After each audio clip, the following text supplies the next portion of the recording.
قصور والی بات قصوروار ٹھہری. اور آپ کو عجیب بات بتاؤں، وہ کلا حضرات ذرا اس پر بھی غور کریں کہ 48 گھنٹے کے بعد ان کو پتا چلا کہ میں نے یہ بات کہی ہے.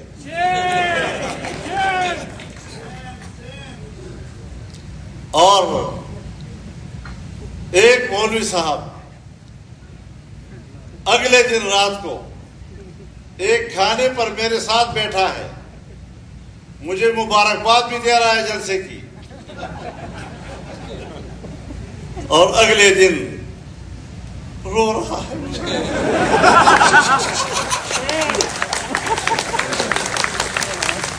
48 گھنٹے کے بعد اس کو پتا چلا.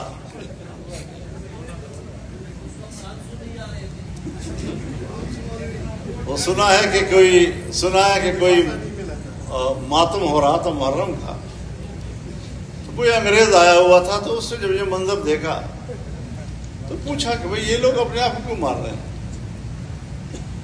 تو انہوں نے کہا کہ یہ تو حضرت امام حسین کی شہادت پر غم کا اظہار کر رہے ہیں. انہوں نے کہا کہ ان کا بڑا اتنا امام شہید ہوا ہے اور یہ اس پر غم کا اظہار کر رہے ہیں، تو آئیے ہم بھی شامل ہو جائیں. تو اس نے کہا نہیں، یہ 1400 سال پہلے شہید ہوا تھا. اس نے کہا اچھا، اتنی تاخیر سے ان کو خبر پہنچی.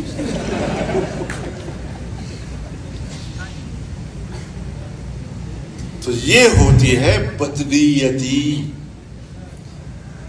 اور مجھے افسوس یہ ہے کہ میرے خلاف بدنیتی پر مبنی ایک جملے کی غلط تشریح کر کے قوم کو گمراہ کرنے کی کوشش کی گئی، عوام کو گمراہ کرنے کی کوشش کی گئی، اور ہمارے میڈیا کو گمراہ کرنے کی کوشش کی گئی، اور شہداء کے خاندانوں کو گمراہ کرنے کی کوشش کی گئی. میں ان کو بتانا چاہتا ہوں کہ صرف ہم ہیں، الحمدللہ صرف ہم ہیں جنہوں نے ایک سے زیادہ مرتبہ جلسے میں یہ بات کہی ہے کہ اگر میری فوج پر خدا سخت وقت نہ لائے، میرے ملک پر خدا برا وقت نہ لائے، ورنہ جب میری فوج اپنے ملک کی دفاع کرے گی تو ان میرے فقیروں کو اپنے ساتھ مورچے میں شانہ بشانہ دے گی.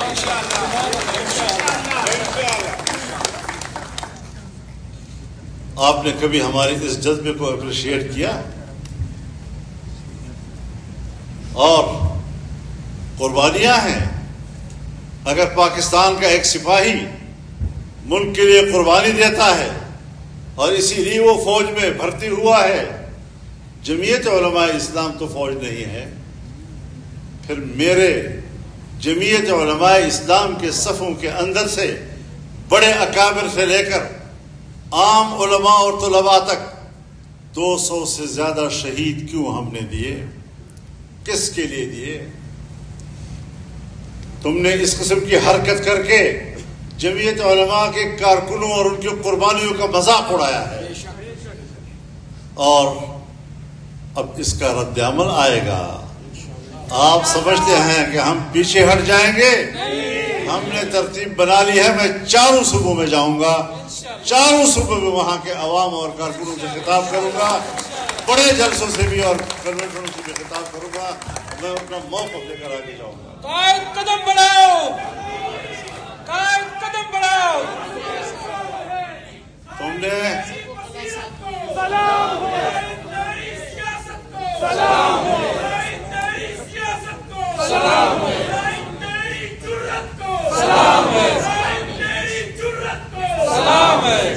تم نے میرے علماء کو شہید کیا. علماء کرام شہید ہوئے. میرے استاد اور میرے شیخ مولانا حسن جان شہید ہو گئے. میرے والد صاحب کے شاگرد رشید وزیرستان کے استاد الاساتذہ مولانا نور محمد شہید ہو گئے. مولانا معراج الدین جو میں سمجھتا ہوں میرا دایاں بازو تھا، تم نے اس کو توڑا. اور میں نے باجوڑ میں 100 جنازے اٹھائے ہیں ایک جلسے کے. میں روزانہ پشتونخوا میں اور بلوچستان میں کہیں نہ کہیں 2 یا 3 جنازے اٹھا رہا ہوں. میں تو آپ کے ہر جنازے پر آپ کے ساتھ رویا ہوں. کبھی یاد ہے کہ تم بھی میرے جنازے پر میرے ساتھ روئے ہو؟ مجھے کہتے ہو تم نے غلط بات کی ہے. میں کہتا ہوں تم نے اپنے شہداء کی بھی تذلیل کی ہے, فوج کے شہداء کی بھی تذلیل کی ہے, ان کے خاندانوں کی بھی تذلیل کی ہے. تم نے میرے شہداء کی بھی تذلیل کی ہے, تم نے ان کی بھی بے توقیری کی ہے. معافی کہتے ہو فضل الرحمان مانگے نہیں. آج اگر میری بات غلط ہے مجھے آپ ضرور رائے دیں. آپ قانون کے ماہر ہیں, میری رہنمائی کریں. میرا مطالبہ یہ ہے کہ جس فوج نے اور جس جنرل نے جس دفتر سے میرے خلاف اور میری جماعت کے خلاف پروپیگنڈا کمانڈ کیا ہے اس کو معافی مانگنی ہوگی.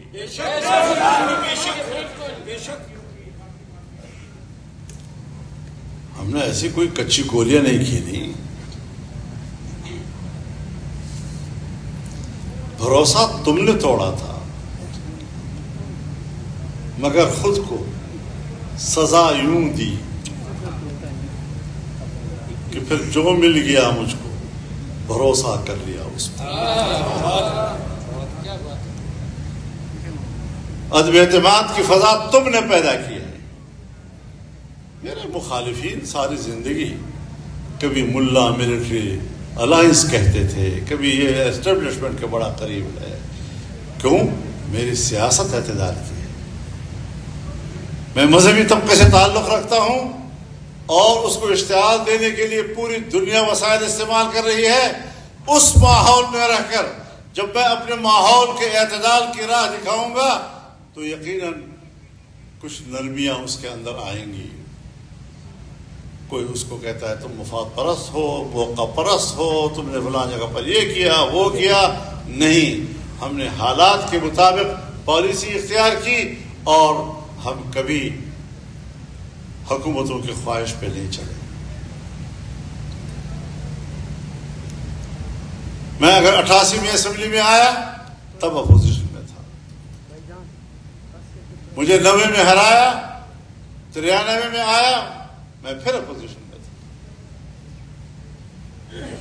میں 97 میں اسمبلی میں آیا, میں پھر اپوزیشن میں تھا. تم نے میرے خلاف اس وقت بھی گندے پروپیگنڈے کیے, غلیظ ترین پروپیگنڈے کیے. کبھی کہا ڈیزل پرمٹ خریدے ہیں. بھائی ڈیزل پرمٹ اگر میں نے لیا ہے تو دستاویز ہوگا نا, پرمٹ کے مانی دستاویز. 2003-04 میں آپ نے میرے خلاف یہ پروپیگنڈا کیا.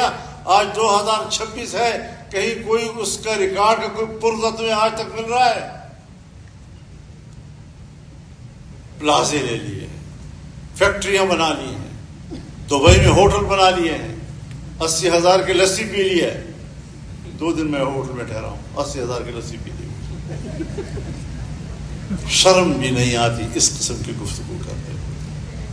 اور پھر ایک وقت آیا جب اسٹیبلشمنٹ کے ایک اہم شخصیت نے مجھے پیغام بھیجا کہ میں ملنا چاہتا ہوں. میں نے انکار کر دیا. نوابزادہ نصر اللہ خان مرحوم بیچ میں آئے اور مجھے کہا کہ جی آپ کو بات کر لینی چاہیے. میں نے اپنی جماعت سے مشورہ کیا, انہوں نے بھی مجھے کہا کہ ہاں ہمیں مل لینا چاہیے تاکہ پتہ تو چلے کہ ہم کس غار سے ڈسے جا رہے ہیں. ان ملاقاتوں میں جب میں نے اپنی شکایت ان کے سامنے رکھی اور میں نے ان کو چیلنج کیا کہ اللہ تمہیں دیکھ رہا ہے, اللہ تمہیں سن رہا ہے, میں بھی بیٹھا ہوں, تم بھی بیٹھے ہو.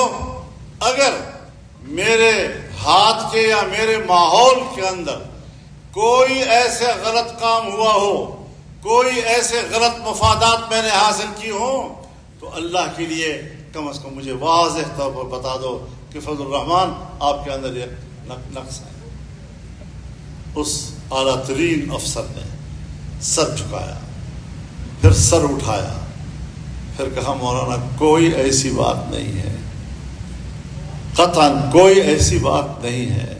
تو میں نے کہا پھر میری کردار کشی کیوں کی تم نے،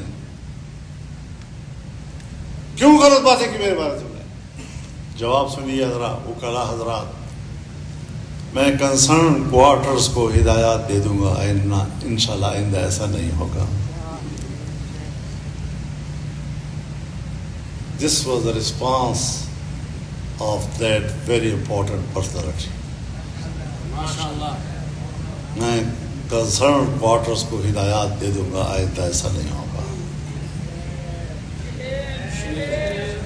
تو میں نے کہا جی آپ نے تو کہہ دیا کہ ہم نے جو بولا جھوٹ بولا، غلط بولا، اور آئندہ میں ہدایات دے دوں گا، ایسا نہیں ہوگا، لیکن میرا دعویٰ تو اپنی جگہ برقرار ہے کہ تم نے الیکشن میں دھاندلی کرائی ہے، اور حکمران جو بھی بنے گا دھاندلی سے بنے گا۔ سو آج میرا سوال یہ ہے کہ دھاندلی سے بنی ہوئی حکومت ہمیں قبول نہیں ہے۔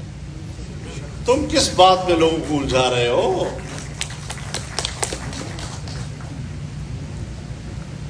اب تک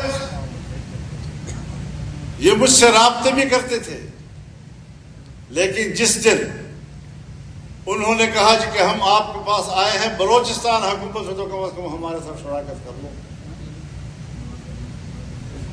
میں نے مولانا عبدالواسع کو ساری صورتحال بتائی اور میں نے کہا اپنی جماعت سے مشورہ کر لیں۔ انہوں نے جماعت سے مشورہ کیا اور جماعت نے کہا نہیں، ہم کبھی اس حکومت میں شامل نہیں ہوں گے۔ ہمیں کہا گیا کہ آپ صوبہ خیبر پختونخوا میں حکومت بنائیں، یعنی پی ٹی آئی کا حکومت ختم کریں اور دوسری حکومت بنائیں۔ میں نے کہا بنتی نہیں ہے، اپوزیشن کے کل 53 اراکین ہیں، آپ ہمیں مہیا کر کے دیں گے تو ان مہیا کیے گئے ممبروں کے سہارے میں حکومت بناؤں گا، لوٹوں کے ذریعے میں حکومت بناؤں گا؟ میں اس گھوڑے پر سوار ہونے کے لیے تیار نہیں ہوں کہ جس کے باغے میرے ہاتھ میں نہ ہوں۔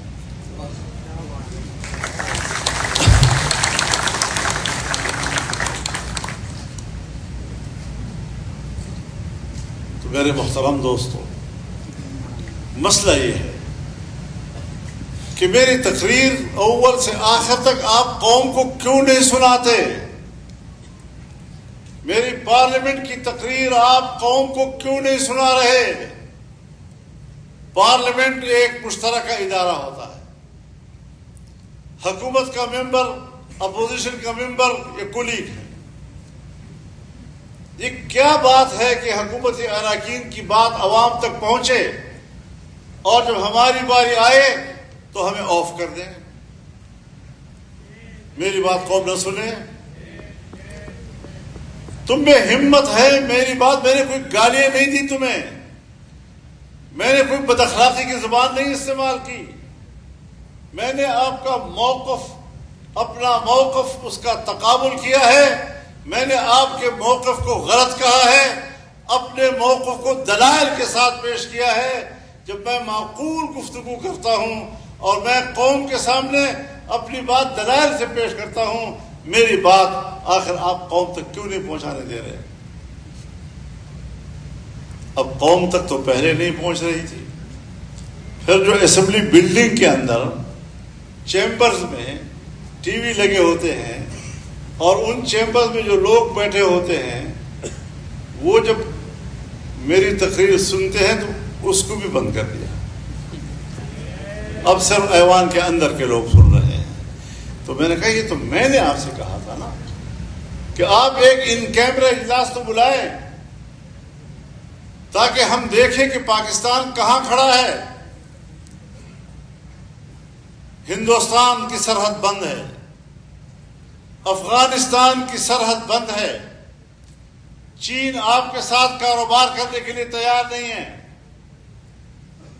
اور جب آپ نے درخواست دی پرسوں ترسوں کہ آپ کی جو پاکستان میں 170 ارب ڈالر کی انویسٹمنٹ تھی اور جو ہم پورا نہیں کر سکے، سو آپ مہربانی کریں اور وہ 170 ارب ڈالر ہمیں معاف کر دیں۔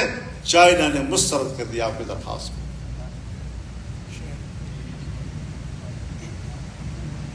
تفتان کے علاقہ سینڈک میں ابتدا سے ہی چائنا کام کر رہا ہے، آج اس نے وہاں سے بستر اٹھانے کا فیصلہ کر لیا ہے۔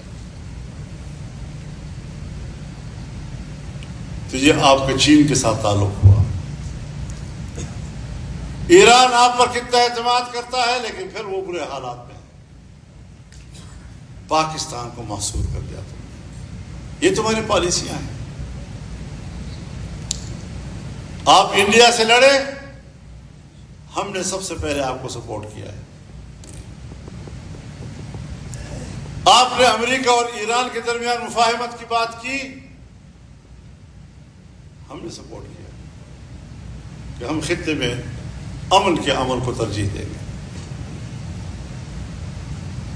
لیکن ہماری رضامندی کے باوجود آپ آ رہے ہیں اور جا رہے ہیں اور آ رہے ہیں اور جا رہے ہیں اور آ رہے ہیں اور جا رہے ہیں، وہ گلہری کی طرح کہ میری آنیاں جاڑیاں ویک۔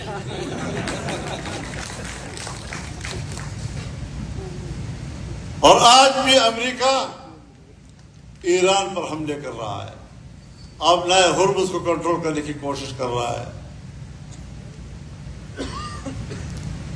تو جب امریکہ نے میرے سپہ سالار کو تھپکایا، یو آر ویری گڈ مین، اور ویری گڈ مین، تو اس وقت تک گڈ مین تھا جب ہمارے جھنڈوں کے نیچے ان کے جہازوں نے ہرمز کو عبور کیا، اور یہ فائدہ اٹھانے کے بعد جب ہم گھر واپس آئے تو ایران پر پھر دوبارہ حملے شروع کر دیے۔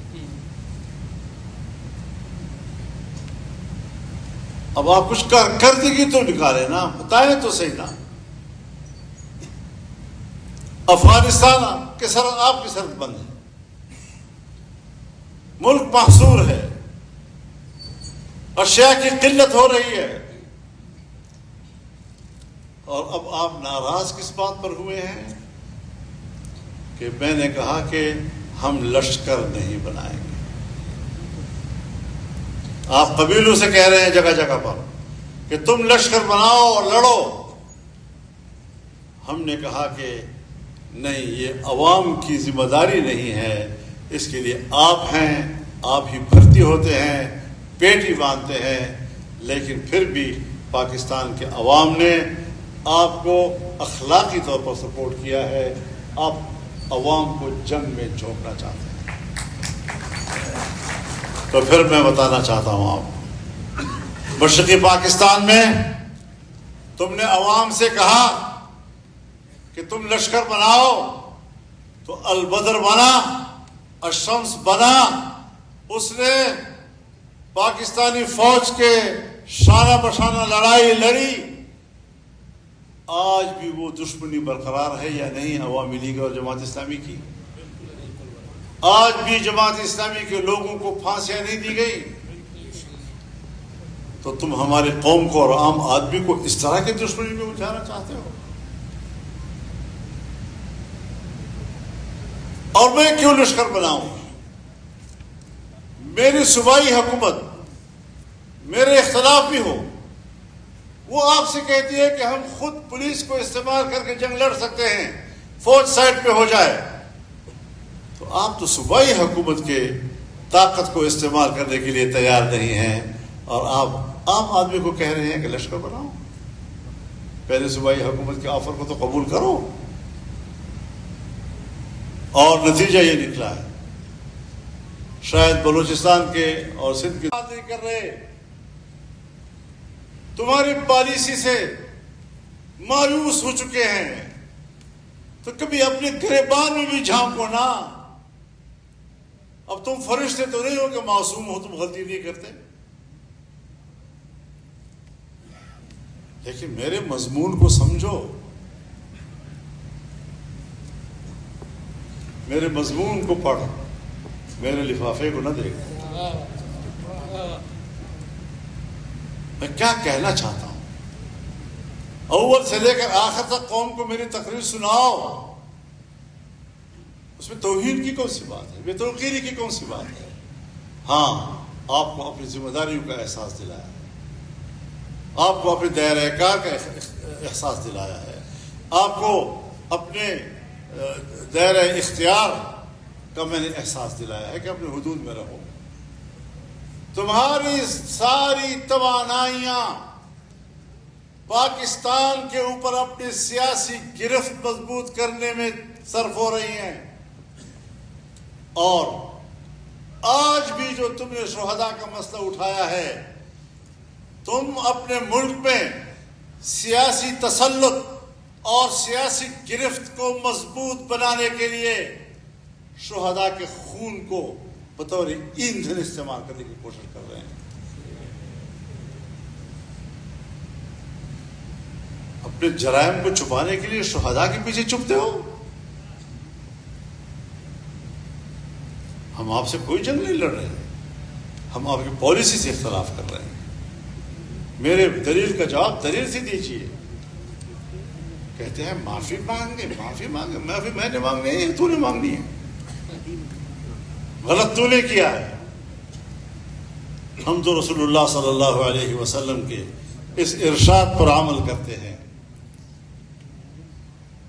صلی اللہ العافیہ ولا تتمنوا لقاء العدو. اللہ سے عافیت مانگا کرو، دشمن کا سامنا کرنے کی تمنا نہ کیا کرو. وَإِذَا لَقِيتُمْ فَاثْبُتُوا. لیکن اگر مقدر ہے اور آمنا سامنا ہو گیا پھر ڈٹ جاؤ. یہ اصول ہے. میں اپنی فوج کو تو دشمن نہیں کہہ رہا، میں اپنی فوج کو پاکستان کی فوج کہتا ہوں. اور جب میں پاکستانی ہوں تو فوج بھی پاکستانی، تو فوج میری ہو گئی. میں اپنی فوج کو اپنی فوج سمجھتا ہوں.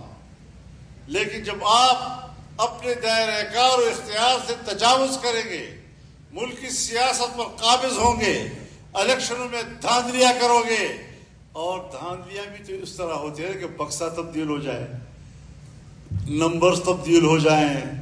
لیکن گلگت میں اگر میرے حلقے کے بکسوں کو دریا میں پھینک دیا، اس کو کون گنے گا؟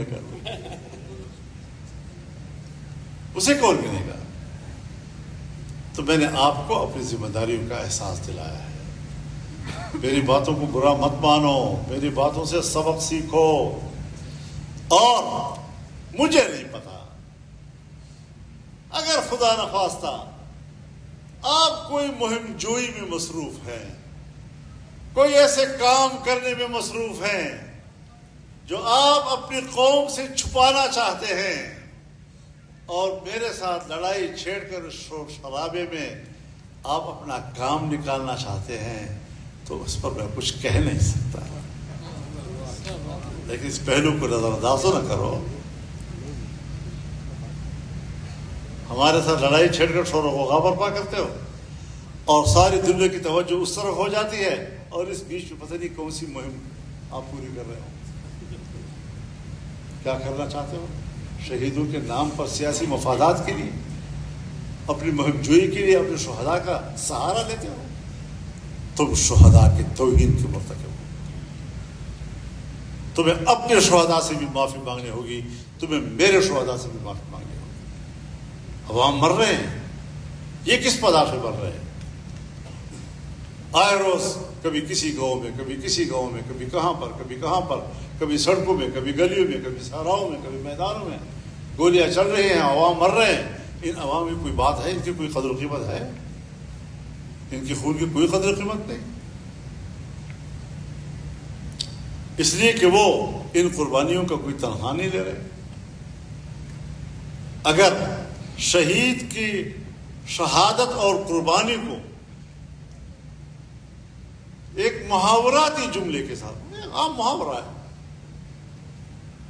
تم جوڑ کر اس کو شہیدوں کی توہین سمجھتے ہو، تو پھر دفاع مقدس ہے. دفاع مقدس ہے. پھر ہمارے بجٹ سے دفاعی بجٹ کا نام تو نکال لو، کیونکہ دفاع جیسے مقدس چیز کو بجٹ کی طرف منسوخ کرنا، یہ تو قوت دفاع کی توہین ہو جائے گی۔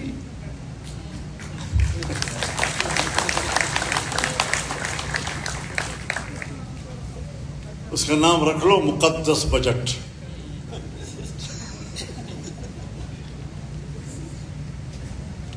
تو اس قسم کی بچوں والی باتیں کرنا، اور پتہ نہیں کن کن لوگوں سے میرے خلاف بیان دلوائے۔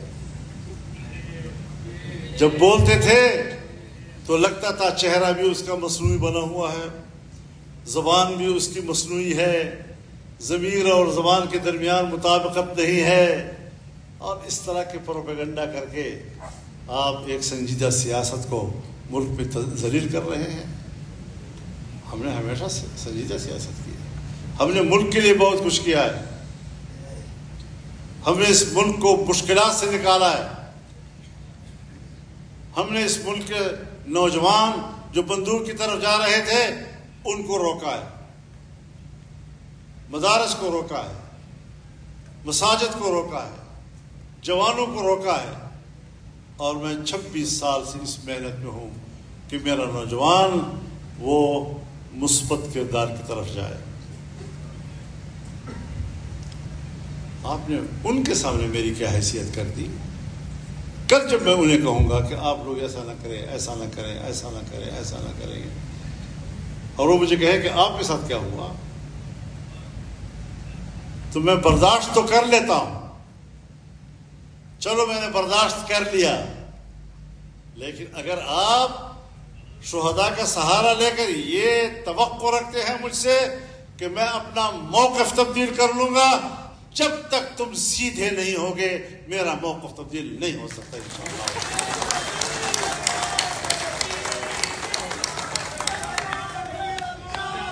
شیر کی للکار ہے۔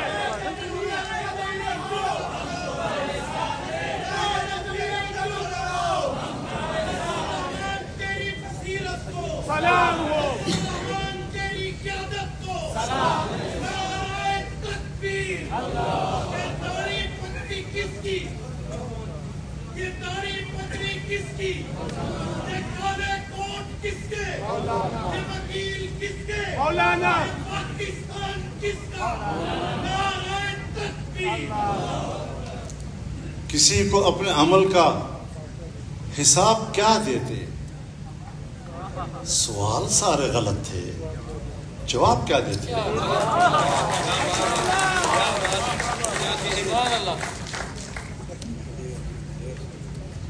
ماخذ دغه ډېر نه دي.